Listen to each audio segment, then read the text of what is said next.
Olá, mulher linda, sabe que edifica ao lar. Eu sou Eliane Cristine e estamos lendo juntas o livro Arrependimento Profundo e Eficaz de Hernani Santos.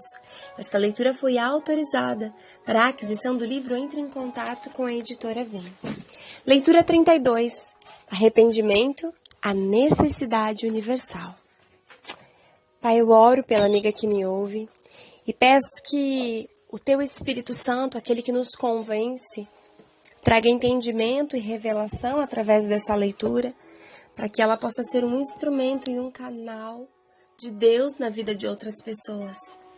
E antes, possa ela mesma receber do Senhor graça e virtude e chegar à plena comunhão contigo através de uma vida de arrependimento profundo e eficaz.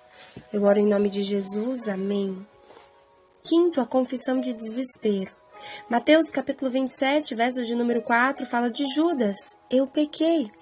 Examine Mateus 27, 4, onde lemos um caso terrível do arrependimento de desespero. Você reconhecerá o personagem no momento que ler o verso.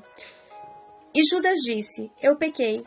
Sim, Judas, o traidor, aquele que traiu seu mestre, quando viu que seu mestre foi condenado, devolveu compungido as 30 moedas de prata aos anciões, dizendo, pequei traindo o sangue inocente.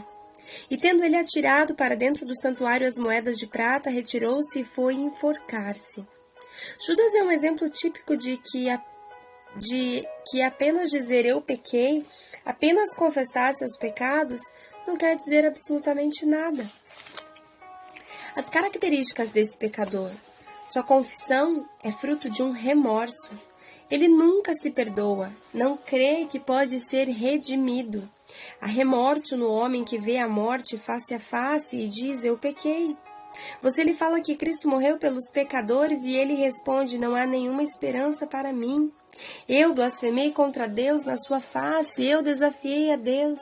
Meu dia de graça sei que é passado, minha consciência está cauterizada com o ferro quente. Estou morrendo e sei que estou perdido. Ele sempre acha que o que fez é imperdoável. Para mim, esse é o pior de todos os tipos. Agora vejamos os dois tipos de confissão que Deus aceita. Sexto, confissão agonizante. É a confissão e o reconhecimento de Davi. As características deste pecador são pranto, humilhação, arrependimento sincero, reconhecimento de quem é Deus, vê seu pecado como Deus vê, mede seu pecado pela ótica de Deus, não dos homens. Davi é um exemplo desse tipo de arrependimento e podemos ver isso em seus salmos de constrições. Abandone o seu pecado e nunca mais volte a praticá-lo. Sétimo, confissão abençoada. Lucas, no capítulo 15, verso de número 18, fala do filho pródigo, eu pequei. Pai, eu pequei. As características dessa confissão, não tem orgulho. Voltarei, não se sente imperdoável, não tem uma visão distorcida do pai. Meu pai é bom até para os seus empregados. Por isso, ele teve vontade de voltar. Ele decide mudar e ele muda. O arrependimento precisa de um ciclo completo. Em todos esses casos em que o possível arrependimento estava em vigência, o ciclo do arrependimento não foi completado. Você precisa saber que pecou, mas isso por si só não basta.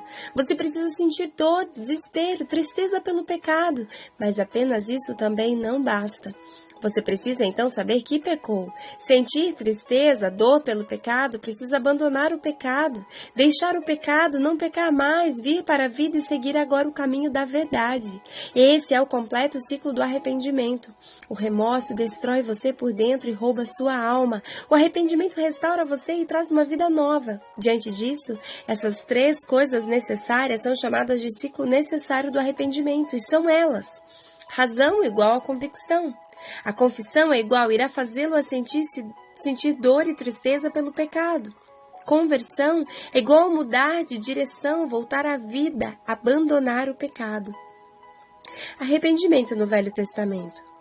Duas metáforas no Antigo Testamento expressam o rigor e até a dor que podem estar envolvidos no arrependimento. Primeiro, circundar o coração. Jeremias, capítulo 4, versos 4. Segundo, o campo de pouso. Oséias, capítulo 10, versos 12. A palavra shub é a palavra usada no hebraico que que domina a linguagem do arrependimento no Antigo Testamento. O termo é usado mais de 100 vezes somente no livro de Jeremias.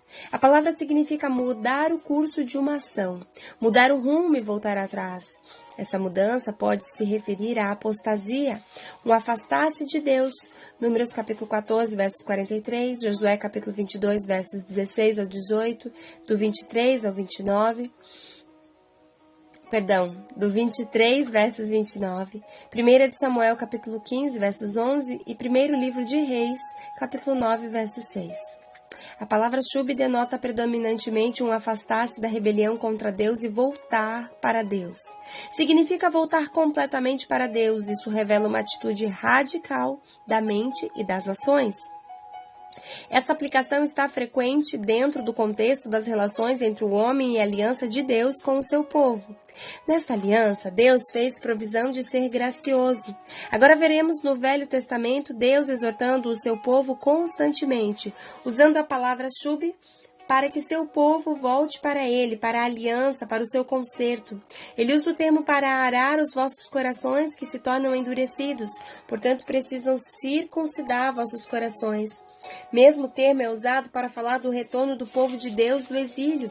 Por causa de sua rebelião, eles permanecem no país distante, mas Deus foi gracioso e eles deveriam fazer o caminho de volta para o lugar do qual ele prometeu abençoá-los. O arrependimento é o equivalente moral e espiritual desse retorno geográfico. Torna-se possível somente por causa da aliança misericordiosa de Deus. Uau! Glória a Deus! Diante disso, essas 3 coisas necessárias são chamadas de ciclos necessários do arrependimento, e são elas: razão. A gente precisa ter convicção do arrependimento, da necessidade de arrepender-se. Confissão. É através da confissão, ela irá fazê-lo sentir dor e tristeza pelo pecado. Conversão. Mudar de direção, voltar à vida, abandonar o pecado. Não tem como se arrepender se não mudar de atitude. Arrependimento precisa trazer novas atitudes, mudança de vida, mudança de percurso, mudança de trajeto, mudança de posicionamento, mudança de mentalidade, mudança de linguajar, mudança de sentimento. É uma metanoia, precisa mudar. Se não mudar, não é arrependimento. Eu oro para que o Senhor traga convencimento ao meu e ao seu coração. E que nós tenhamos convicção da necessidade do arrependimento.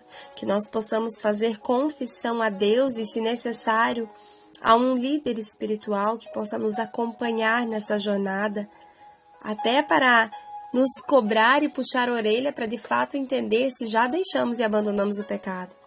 E conversão, mudar totalmente a direção.